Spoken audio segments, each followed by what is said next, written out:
Hello everyone, hope you're doing well. I thought today we would talk about the ZBD04A. This is a IFV that came to China not too long ago, and a lot of people have been saying it's similar to the BMP-3, basically because of its gun setup. It has a 100mm cannon, and then also a coaxial 30mm, which is pretty fun. The thing that reminds me of this vehicle is ZBD, which is a character out of Magic Roundabout, which was a children's show in England, and I don't know, I think it's quite fun. He is basically on a spring and he boings around the place, and I definitely need to watch that one with good old Dougal and many others. So the ZBD04A is really fun. That's the main thing to say about it. It's a vehicle which has access to a lot of really cool mechanics, and also at the same time has a pretty decent lineup around it, even though it's the only 9.7 tank in the game. So China has a really strong 9.3, incredibly strong 9.3. You have the CM11, ZTZ96, you have the PGZ04A, which isn't the best, but it's fine at what it does, and then also you have access to the Q5A and the F100A. At 9.7, it's not exactly the greatest story in the world. You have the ZBD04A, the ZLT11, which you don't really want to bring as a second spawn, just because it's got very weak survivability, and then you have the Q5L, which, when it's spaded, is very good. Good luck getting it spaded. Luckily, in the next update, hopefully that will help it, but obviously it's also going up in BR and ground, so it'll be out of this lineup. So the ZBD has a really nice lineup at 9.3, just not at 9.7. But even though usually this is a problem for a vehicle, the ZBD04A is good enough to be able to carry you to a very positive position in the 9.7 area and then back it up with the 9.3 vehicles. So even though this thing is kind of in a bubble by itself with the ZLT, it's completely fine. It actually works really, really well for the vehicle and means that you have a good backup with it. So this is one of the rare occasions where the BR doesn't absolutely cane it. Now, the interesting thing about this is also it does get the stock ATGM, which is very, very good. The tandem warhead APS-03. This has 600mm worth of pen, but as we said, it's tandem-charge, which means that it can defeat ERA, and it also can defeat most armor, so you'll be able to use it very effectively. One of the things to also note about the ATGM itself, it doesn't have the easiest kind of trajectory. So, for example, when you fire it, there is a period of time where it's as if the ATGM doesn't actually fire. So it comes out of the barrel, but the actual propellant doesn't engage until like 100 or 200 meters. So you have an initial drop of the ATGM before it actually starts to ignite and then goes ahead. So make sure to remember that when using it, because if you're using it at shorter range, then you're going to run into a few issues with that. The other thing that's super cool about this ATGM is that the reload rate for it is 4 seconds. So if you screw up an ATGM, you actually usually out-reload pretty much anything that you're facing, and that makes a huge difference, since ATGMs a lot of the time, especially around these BRs, can be a little bit temperamental, meaning that you can penetrate something but not always do as much damage as you need to. So that's really cool for this vehicle. It's actually really nice that with the 100mm, with the ATGM, you can follow up damage very efficiently, very similar to stuff like the BMP-2M, where you hit with one missile and then you can fire another missile straight after. Now, you are limited in terms of how many ATGMs that you can bring. You can only bring 8 of them, which I have found to be fine, but then you can also bring some high explosive if you want to after it. The high explosive, the 30F70 is not too bad. You know, it has pretty decent TNT equivalent and also okay pen for the size of it.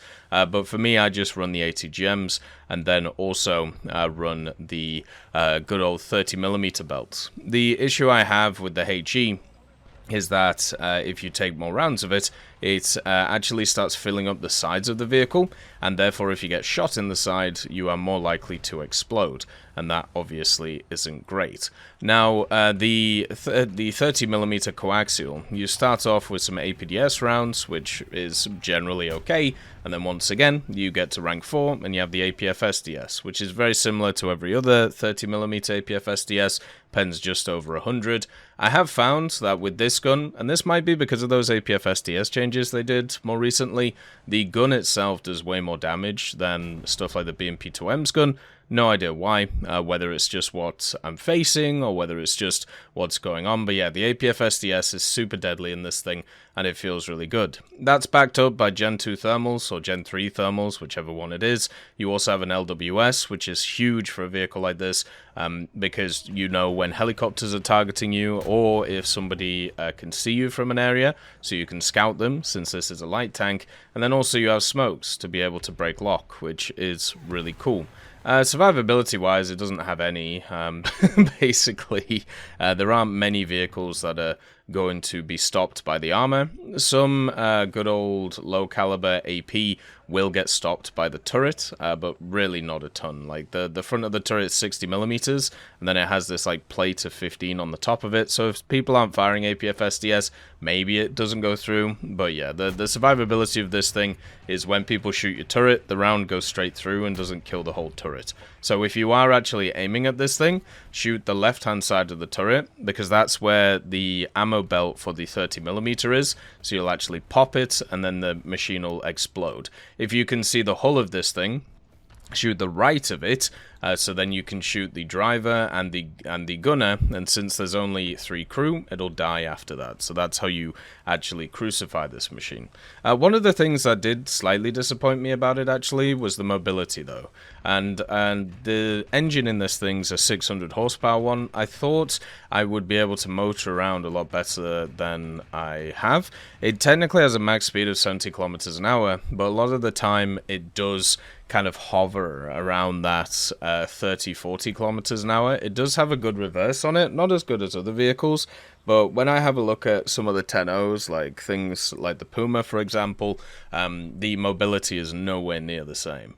It does have some factors which make it slightly better, though, in different areas, such as, you know, the low profile, which is quite nice, so harder to sort out, and obviously it has a lot of space in the booty, so what you can actually do, which I did a decent amount of the time, is you have these exterior fuel tanks in the back. If you actually shake the booty out of cover, people will shoot it because, you know, they see target and they shoot. It will set off the exterior fuel tanks, which will cause a fire, but you don't have to use an FPE to deal with it because they're exterior, and then you just pop out and whap them with the 2 guns.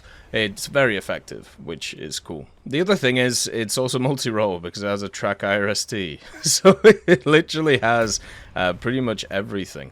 If you actually had a look at this vehicle and it had a proper 9.7 lineup, so it had like an MBT, it had, you know, cast threats which weren't disappearing, it had AAs and things like that, this vehicle would be a 10-0 no problem, and you'd be running it with the ZTZ96AP and the QN506. Like, if you have a look at it compared to stuff like the BMP-2M, the 2S38, stuff like the 2S25M, the Puma, for example, and even the TAM2C, it fills an incredibly similar role to those vehicles, and the only difference, as I said, is the slight weaker mobility. Everything else about it is on par or better, and it is just slightly limited by its lineup. But even then, the lineup is still good, it's just not at 9.7. I have really enjoyed this vehicle. It's easily the star of the last few updates for me. These are the types of vehicles I really jam with at the higher echelons of the games. Ones which don't have the crazy amount of firepower, but good enough to be able to go through things, and also good mobility and good scouting and good thermals. It works really well, and if you haven't given it a go, I highly recommend it. China has some really cool pieces at the high tiers nowadays, especially with a ton of MBTs and also these light vehicles. As always, I hope you have a wonderful day, and I'll see you next time.